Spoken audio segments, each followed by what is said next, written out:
Okay. So we'll go back here. Alrighty. So there you go. This is me mastering technology tonight. So welcome to week 3, May 8th, Mastering Difficult Conversations Online. So I hope everybody had a fabulous week.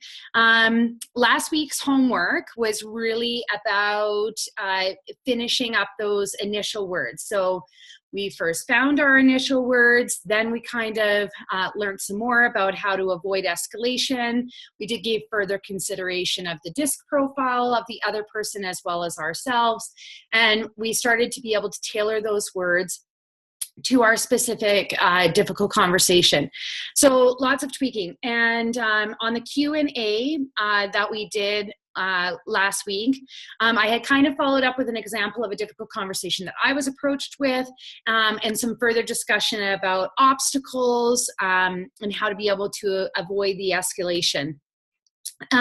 So I had asked you guys if you had further questions or further comments or anything like that, to feel free to be able to reach out to me and ask away. So I was ecstatic that a couple of you took me up on that, and I got some great emails with some great questions. So so I'm going to start with this first one. Because I really thought that these questions were so key to what we've been talking about this far, that it was kind of a nice point to get to before we go through the little bit of theory that we have for tonight. So this one is, Carrie, I have a very difficult time when there is uncomfortable discourse. So for example, I know a difficult conversation has to happen. But how do I manage the anxiety I feel, sometimes for days on end, when there is no resolution at hand? You know how some conversations happen over a period of time, and they can be uncomfortable for that period, sometimes days or weeks. When there is no resolution or no solution, I have an incredible amount of anxiety and lose sleep during these times. Is it possible to change this? So that was a doozer. I was pretty excited about that one. So sometimes it's not like this huge, big overall conflict. Sometimes or like a big blowout. Sometimes it happens in a piece here and a piece here, and then, now we've got passive aggressiveness, and now we've got the awkwardness and the uncomfortableness that we've got from this participant had described, that overall anxiety of knowing that the difficult conversation needs to happen, but it's been building and building and building. So there's a couple of things. We talked last time about those stories, right? And so we talked about that there was the victim story, the villain story, and the helpless story, and being aware of those traps. And so just been asked, is it possible to change this? And I would say that part of it is when I am responsible for my part, like we had talked about last week, I can also start to be able to initiate finally having the conversation. So let's just talk about the elephant that's in the room, and let's have the conversation. And depending, because I don't know the particulars here, depending on what the situation is about, it very well might be asking that person if they have time to be able to talk about. It's really coming from those initial words of, I'm seeing that we're struggling. Like I feel like there's an awkwardness between us. I feel like there's a conversation that needs to be had that we're not having. So to be able to take initiative, to be able to approach it. And so it's still going through those parts about, managing your own emotions around it, being able to plan out, to be able to, I know for me that when I'm planned, my anxiety levels weaken, right? Because I feel like I'm more in control of the situation. So having a good plan in place, maybe it is using one of your trusted soundboards to be able to role play or talk about what you're going to be able to discuss. And then really keeping that disc profile, both of what your profile is and that other person profile is in mind. Now, there is some of of what, let's say, just once again, because I don't know the particulars of this situation, that maybe there is no resolution, like there's just none. Or maybe it's just like an impossible conversation that, when you've taken a look at it, and we will talk about this in week 6 about knowing when to quit, like when do you just give up on not having the conversation.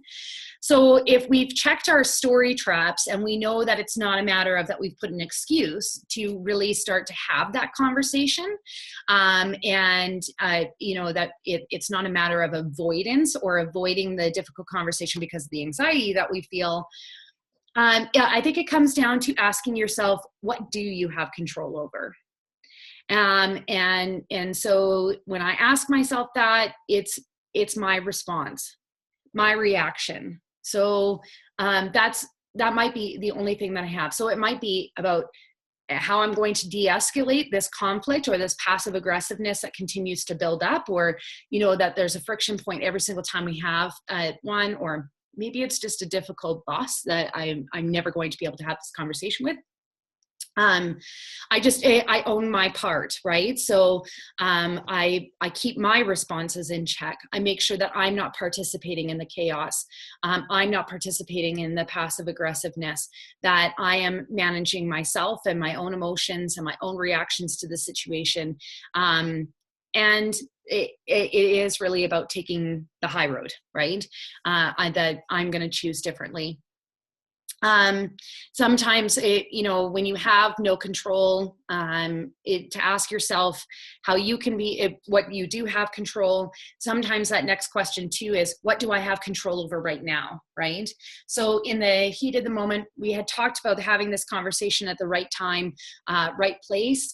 And so sometimes it's not about having the conversation now. There is purpose to delay. Delay, not avoidance, but delay. And so maybe it's, to be able to walk away and from the out of control situation or a situation that I don't have control in, to reflect about, how can I approach this in more of a centered way, or in a way that I have control over. Does that make sense to everybody? Not that I can see you right now because of my technical difficulties, but by all means, jump in and let me know if that makes sense. I'm going to assume with the silence that was a yes. Okay, so I'm just pulling up this other one. So my children are adults and are on their phones a lot during conversations. I have children that are on their phones and they're not adults, but so that's like, we check our cell phones in a basket at the dinner table. Okay, so my one daughter is very hurt as she will be telling a story or sharing her day, and more often than not, it's interrupted or ignored by the pressing emails or etc. that come up for others. We don't get a chance to get together often, so she is hesitant to make a big deal about it, but I can tell that she's really hurt. And what would be the best way to handle this? And so I think it is one of those of, and I would think that there are probably some people in our group, and I know for me, sometimes what falls into that mastering difficult conversation or that difficult conversation category is about being able to set boundaries. Right? So once again, using our initial words or coming from a place of ensuring that we're avoiding the escalation of it, of using our I words, right? So maybe it's your daughter approaching it of, I feel when I'm trying to be able to share that it's being ignored by the amount of technology that's present or the demands. Is there an opportunity that we can, like I do in my family, set phones aside so that we can be able to visit one another, because it doesn't happen very often. Or, the difficult conversation might be with this participant and their children. So being able to talk as a family about when you guys come and visit, or when we have an opportunity that's so rare to be able to come together, I would like us to be able to concentrate on some quality time. And what I've observed is that there's quite a dependency, or there's a lot of technology involved that we can become so easily distracted about. So it might be about opening it up for discussion, or then setting a boundary, right? So while we're at the dinner table, I'm going to ask that there's no cell phones, so that we can spend some time being able to actually talk and connect, considering this doesn't happen often. So you'll observe there that I continue to use I words, right? Because at the end of the day, so nobody can make me mad. Nobody can make me feel heard. Those are feelings that that I choose, really, at the end of the day, to feel.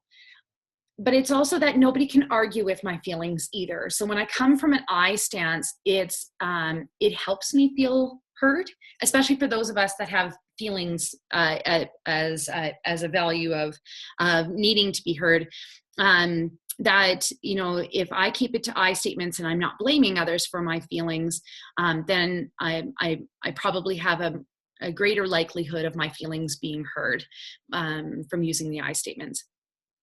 So I would either help your child, be able to have the conversation and be able to say something, or if that's just too challenging for them to do, or something that they don't want to do, but it's clearly from this email upsetting you, and then it's about maybe you approaching the difficult conversation by just stating what you're observing, soliciting, solutions or boundaries from your children of what does the time that you're spending together look like when it's not that often.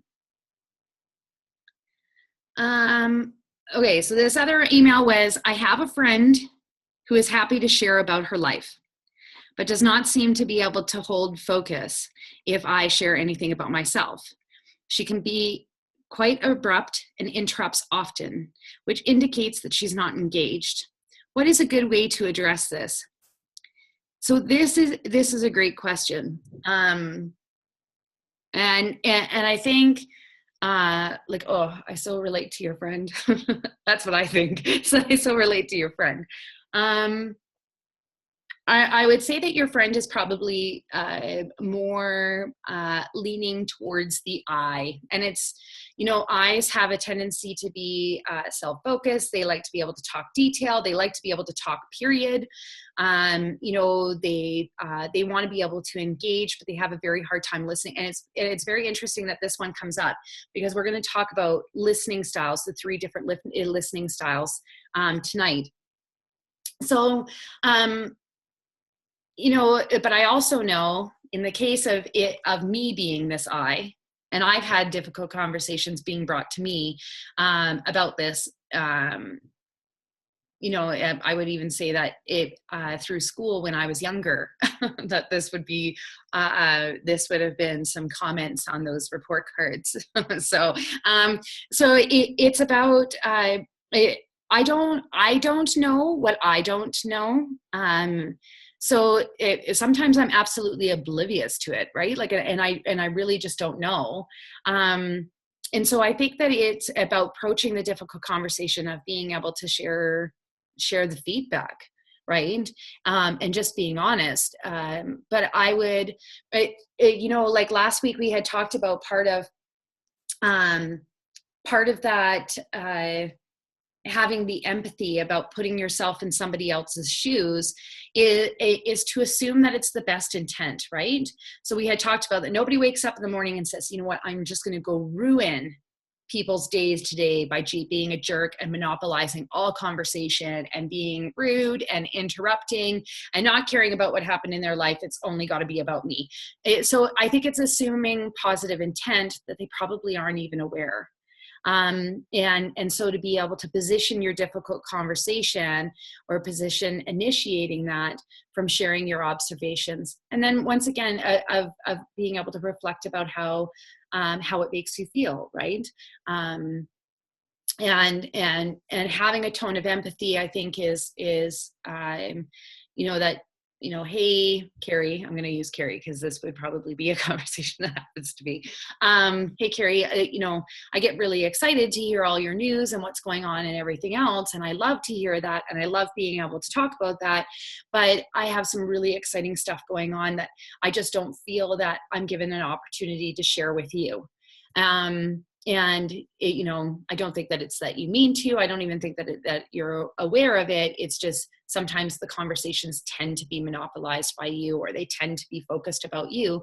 And I have so much that I want to be able to share of the other stuff that's going on as well, or that I need help on, or whatever it is, right? So being able to kind of reflect what you're experiencing with that person. And of course, what's appealing to an I is not attacking me, but helping me see, right? So go in with some examples, right? Especially because if I'm oblivious to something or I'm not aware of something, sometimes it can be challenging for me to see. Or I get hurt out of embarrassment, and so then that can become a blinder too, depending on what the observation or what the feedback is.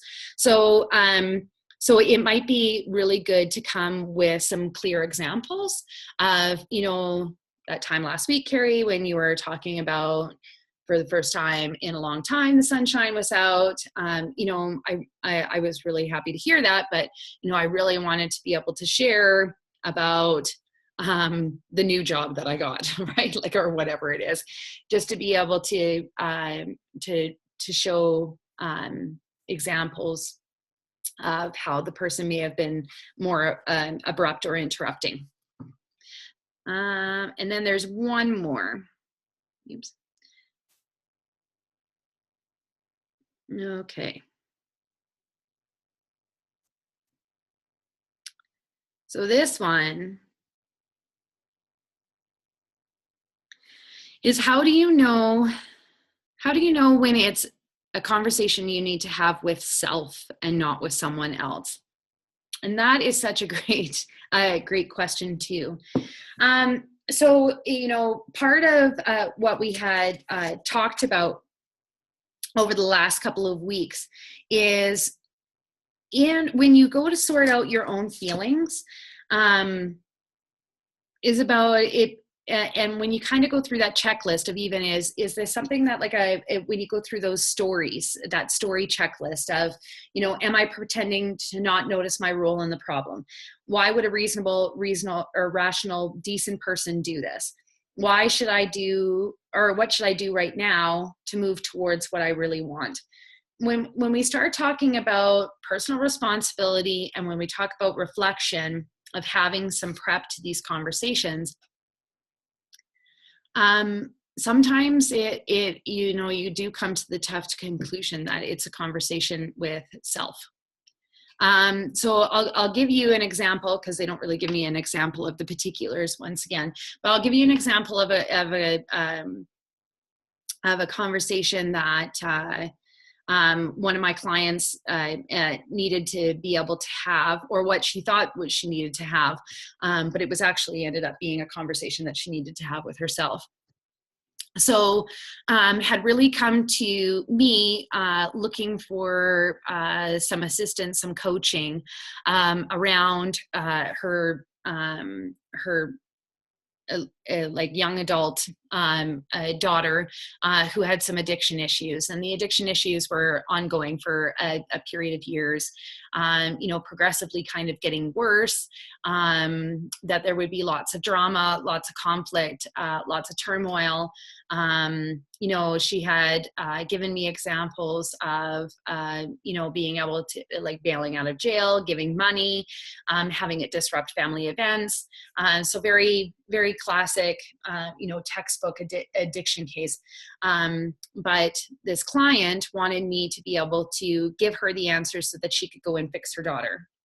And as we started talking about, these patterns, like kind of like the vicious cycle of addiction, one of the things that we started to discover was that there was also a vicious cycle of how she continued to react in the situation, of joining in the craziness, about feeling like she wasn't an adequate parent because of her her daughter's issues, or feeling guilt, feeling shame, all of those. And so we could start to see that the pattern was emerging over and over again. So it kind of came to a point where she was like, maybe it's actually like my daughter needs help, but maybe it's actually me that needs help too. And so part of her difficult conversation that she needed to have was to be able to level set and have some healthy boundaries with her daughter, but then also level set and have some serious discussion with herself of what she was willing to do and what she wasn't willing to do anymore, and about being able to gain some help and some support for herself to keep her from going down this vicious cycle. So I think really sometimes it's hard to tell. I mean, especially if it's a really sensitive issue. Sometimes self-reflection or being able to go through the planning stages that we've talked about will review that actually it's more of a problem with you. It might be that you go to have the difficult conversation and the person ends up bringing a difficult conversation for you to talk about what your part in it is. But I also think, if you've got a good support system, or maybe this is a good time to be able to utilize a coach, being able to reflect kind of what the current circumstances are, what's going on, and what your thoughts were, or asking for some help from a coach on strategy to approach might expose that it could be self as well. So really, really great question. Though I think that difficult conversations, like I had said, I think week one, they start with us, and it's got to be about having a really honest conversation with ourselves. It's got to be about that kind of soul searching or self-discovery, about finding out what we want, what we need, what is our part, even if it's that 1%. It's really about turning the conversation inward first. So there is probably an element of every difficult conversation that we're having with self anyways. So I hope that I've answered that. And then just this last one here. What if the conversation I want to have is with a high school bully? They might not even remember bullying me, but when it's all I think about when I see them in the social circle. So that's a really good one too. What happens if this conversation is like past, and it's to confront somebody, or to be able to talk about something that happened years and years and years ago. And it might be even with a person like this participant talks about, might not even remember doing it. And I think when it comes to making amends, or owning our truth, or being able to confront a past situation to have some resolution, I think, some of those conversations are more for peace of mind of ourselves. So I think it's really, really important when you go to have those difficult conversations that you're super crystal clear with what are your expectations of outcome. If you're expecting this bully that might not even remember that it happened to break down and beg for forgiveness and feel remorse and guilt and shame, it might happen, but it might not. And so your expectations are directly proportionate to your level of serenity. And so I think it's really important to that you're going to be okay with either outcome, and that you're going in to be able to resolve peace of mind for yourself, not about the validation or a concrete answer that you might get from them. I think it's I think those types of conversations, because it's also that the bully might also say, yeah, so what? You deserved it, right? Like they might actually continue the behavior that you're concerned about, or that you were concerned about approaching in the first place, right? And so I think it's also knowing, what you're willing to put up with, or what you're willing to tolerate and what you're not. So it's not about continuing to be abused. It's not about having the conversation escalate out of control. I think it's about owning your truth, keeping it to the facts, being able to say what you need to say. And then even almost having that resolve piece of it, if you don't get it all out, or if you're not even heard, or if, you simply need to walk away because you can no longer have the conversation. And we're going to address some of those pieces within week 6 as well. So awesome questions. I so appreciate them. Please, if you've got those one-off conversations, or like kind of the what ifs, send me an email. Like these ones were not specific, and I had said that on the Q&A on Facebook. You don't need to go into great detail, but if you've got some questions about what if this is kind of the situation, or what if it's about this, I want to be able to see those. I want to be able to help you, and I hope that some of the debrief in this has helped. I would also encourage you that if you want to be able to put parameters, if you're comfortable in the Facebook page or in the Facebook group, please do that as well.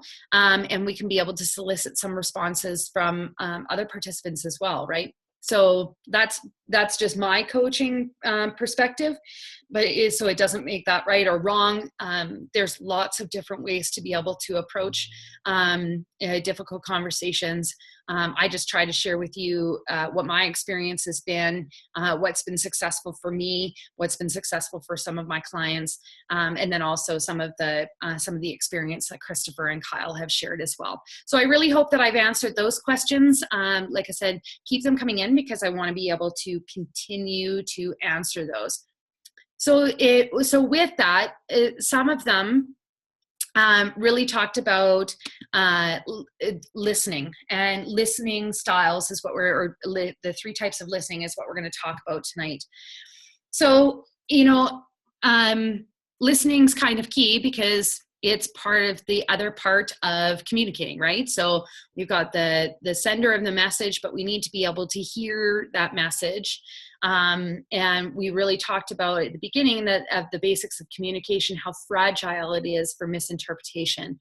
Then we've talked about some of the obstacles of it being internal noise, external noise, these story scripts that are going along. And this is another barrier is, depends on the type of listening that we're using during our communications, that could put that extra frailty to our conversations. All 3 styles are important, and we must move between them depending on what's happening on the conversation. And I'm going to talk about, the 3, but 2 or 3 are probably the most effective ways of listening. So when it comes to internal listening, you hear how your own voice is responding to what they are saying. So these are the listeners that are like, they're, and that's the next point, that you hear the words, but you're thinking about what you'll say next, right? So we're already in the debate of kind of ready to communicate, or we are really excited about something to share, right? I would say that I have definitely been guilty of internal listening, especially if I've got really exciting stuff. But it's also that I relate to feelings, right? So I have, part of what I want to be able to do is express comfort and empathy, and help people feel like, that they're not alone. And so it's also the internal listening could be that you're relating to them with your own feelings, needs, and experiences too, right? Not saying that that's bad. It's just not the most effective way of listening. Okay. Okay. So the second type is the focused listening. So this is the hard focus, like the laser focus. So when you think of this one, it's kind of like if you could think of a mother with a sick baby. So all of her attention is focused on that child, right? So all of the attention is directed to the person that's speaking. It can be mutual. You could think about there might be like some great chaos, but all you can focus on, or all the two people are focusing on, is the conversation, right? So it's almost if you picture two young lovers, right, sitting on a park bench, and that their body language speaks of their connection, right? Because they're focused on one another. So they're turned into one another. They're making eye contact. They're kind of hanging on every word. They're able to pick up altogether what the conversation is, and the flows in sync, right? It's really, really focused listening on one part or both parts, right? So you want to be careful when you have a conversation, only because just as I was saying about the park bench, that environment plays a huge role in this. So with focused listening, you want to make sure that the focus can be on the conversation and not the environment around, or that the environment is not then going to be further associated with the conversation that you're having. Does that make sense? So don't get too laser focused that you're not being aware of the environment. We'll go more into that in a minute. And then for global listening. So this is where it takes everything in. So you're aware of the energy between you and others. There's the detection of the shifts in tone or body, words or facial expressions, the emotions, the voice change. There's an acute awareness, so a deep reflection and intuition and noticing. And once again, environment plays a huge role. And we'll go in more into this. So if you think about this, that, if you've ever had, if you've ever asked somebody like, you seem a little off, is everything okay? And their words are saying, yeah, I'm fine, but everything else about them is saying no, right? That would be more of a global type listening, to be able to notice the different changes, and almost like that gut check of, is what they're telling you the truth, or is it's kind of reading in between the lines of being able to hear exactly what they're not saying, right? So when it comes to environment, I would say to you that and this is where I go with some of the couples that I work with. When you're having a difficult conversation, you want to make sure that your environment lends to the listening styles of 2 or 3, right?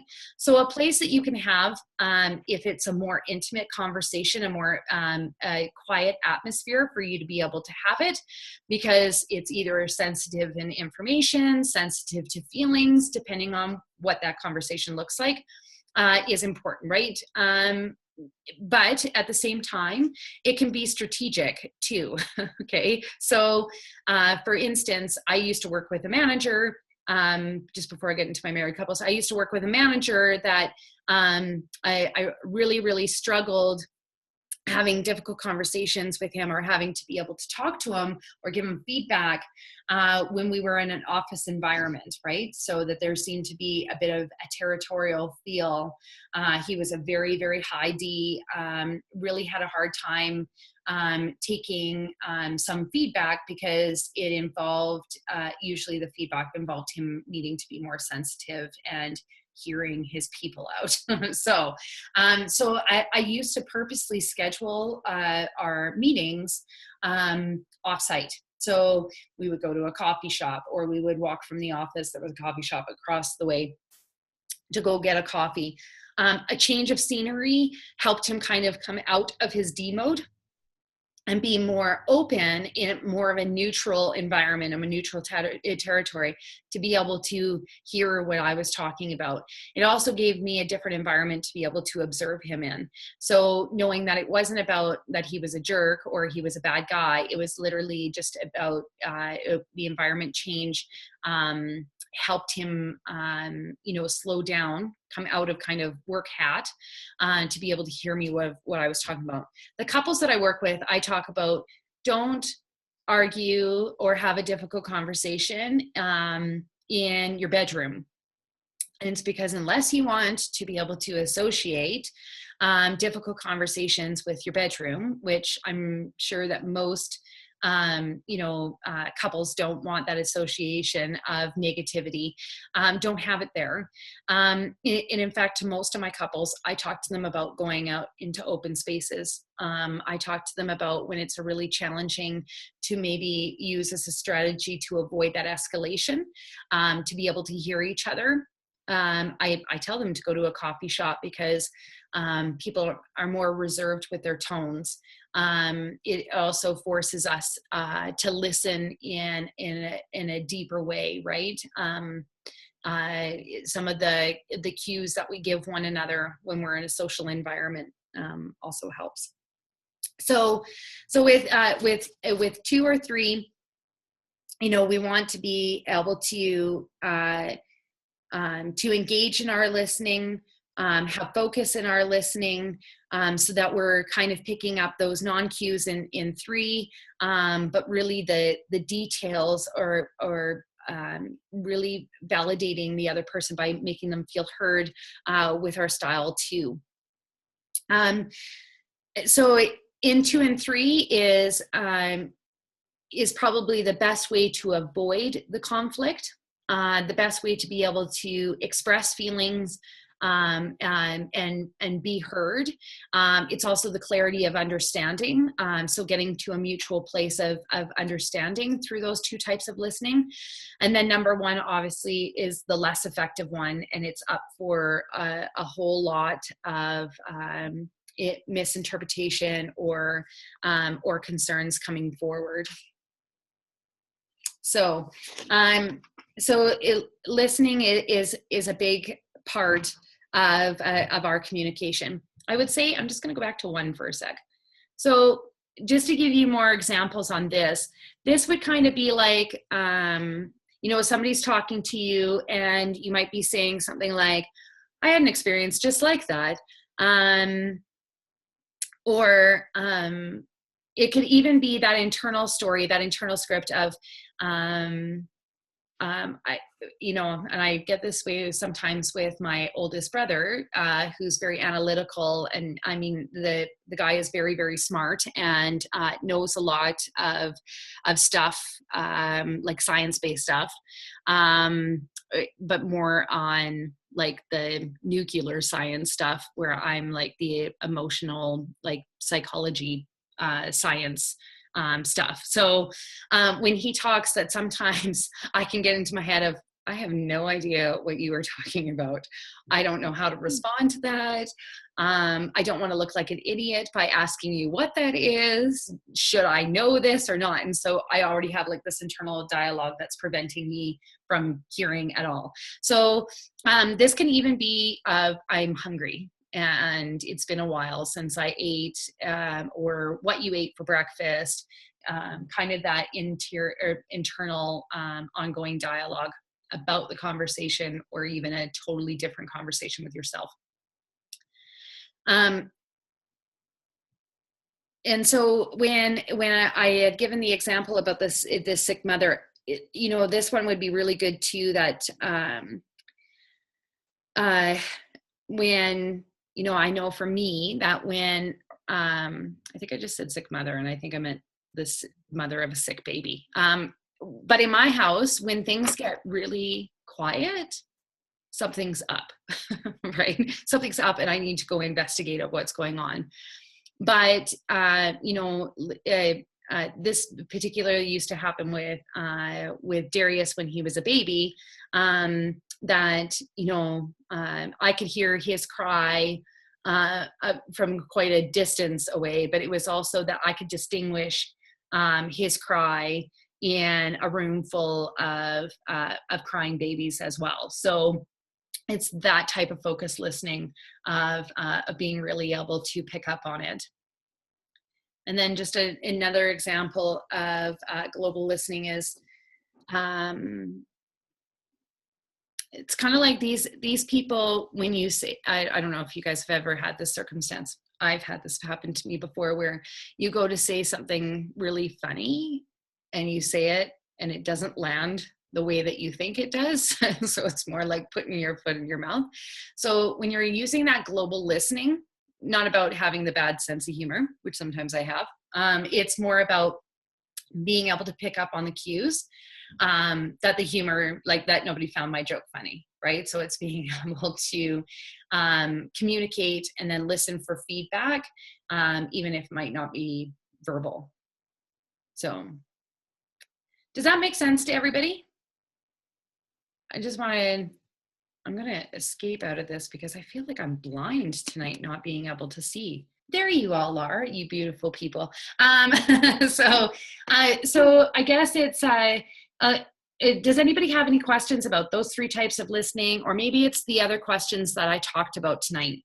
Did you guys find that information useful, of being able to hear some of the questions, hear about the different listening style examples?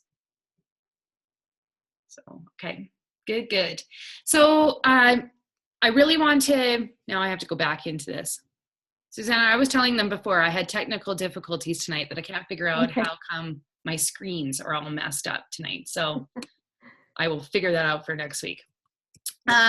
Oops. So really this week, there are some people that are still working with those initial words, and I want you to continue to drive the planning around your difficult conversations, right? So I really want you to continue to script those out. Sometimes it's point form, sometimes it is like sentence for sentence, for an opportunity for you to be able to role play with yourself, or use somebody else as a sounding board to be able to get really, really comfortable with your own words. Especially if you're used to conflict reaching a peak, or you're used to conflict just avoiding it altogether. Practice your words, practice expressions. I talked about that on the Q&A and Facebook. Research your words. Like literally pull out a thesaurus and look at the number of ways that you can express hurt, or angry, or sad, or confused, right?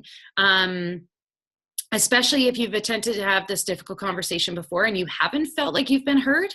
Maybe it's just the way that you're saying it, or maybe that there's a different describer that's going to help your listener listen better, right? So yeah. And this week is going to be really about concentrating on how do we practice those listening styles. So I want you this week to observe your own listening style and make note of which style you participate in.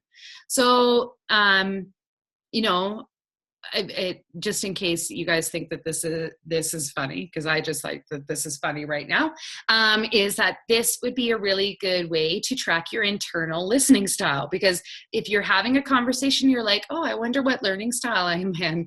Oh, I should really be making a note of which learning style or listening style I used.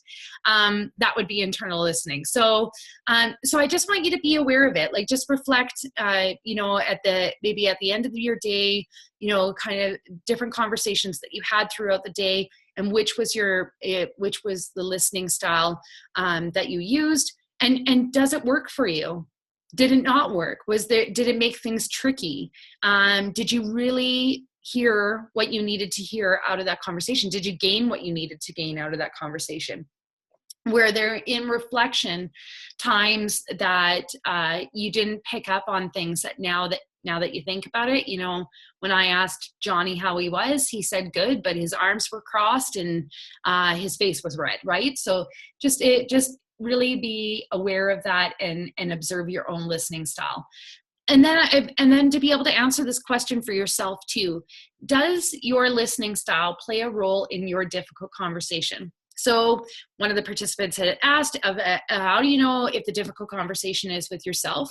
I know that some of the difficult conversations I've had to have with myself is exactly what I had talked about tonight, about that I can end up, monopolizing conversation when I get really excited or really passionate about something.